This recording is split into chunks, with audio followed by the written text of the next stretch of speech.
Hi, I'm Conan Kornetsky. I'm a professor of pharmacology and psychiatry at Boston University School of Medicine.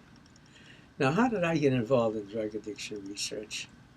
I was a graduate student in clinical psychology at the University of Kentucky.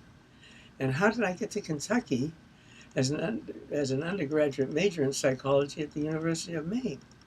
Kentucky had an approved training program in clinical psychology, and I decided I wanted to become a clinical psychologist. And that was pushed by a professor of mine, Professor Virtue, who was a professor of philosophy at the University of Maine.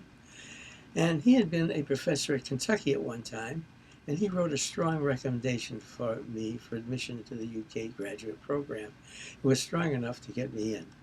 At the University of Maine, I had taken a course in IQ testing, and shortly after arriving at UK, I was called in by the chairman of the Department of Psychology, explaining that there's this hospital outside of Lexington called U.S. Public Health Service Hospital for the incarceration. It was also a prison for the incarceration and treatment of drug addicts. They wanted to hire somebody, if they could, who could do IQ tests.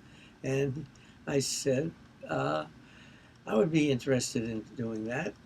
It seemed like a good thing, testing. Then I thought, what is the remuneration?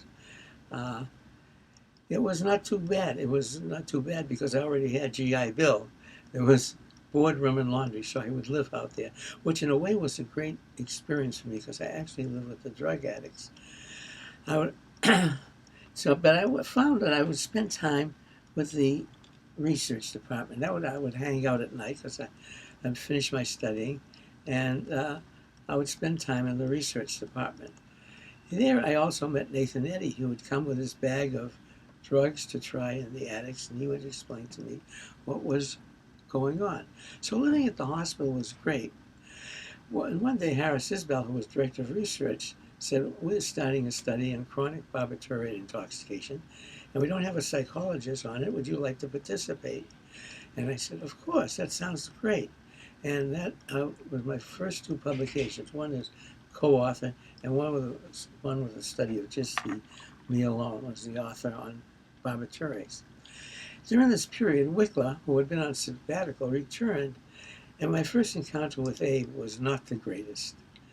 He was already involved in studies in which he recorded data on smoked continuous rolls of paper.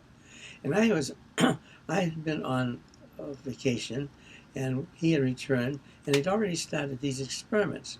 When I returned from vacation, I decided that I would like to meet the famous person, so I walked in to his laboratory to meet with him. And I made a horrible mistake. He recorded his data on these continuous smoked rolls of paper, and then they were shellacked. I rubbed against one, which rubbed out the data. So the first words I ever heard from Abraham Wickler was, "Who is this stupid ass?"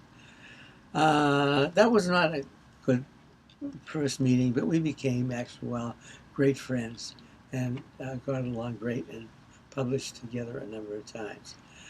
Uh, I think at various times, in fact, I'm pretty sure at various times, I was a member of the executive committee of the CPDD. And I wish I would be at the meeting with you and hope you all have a great time and enjoy it.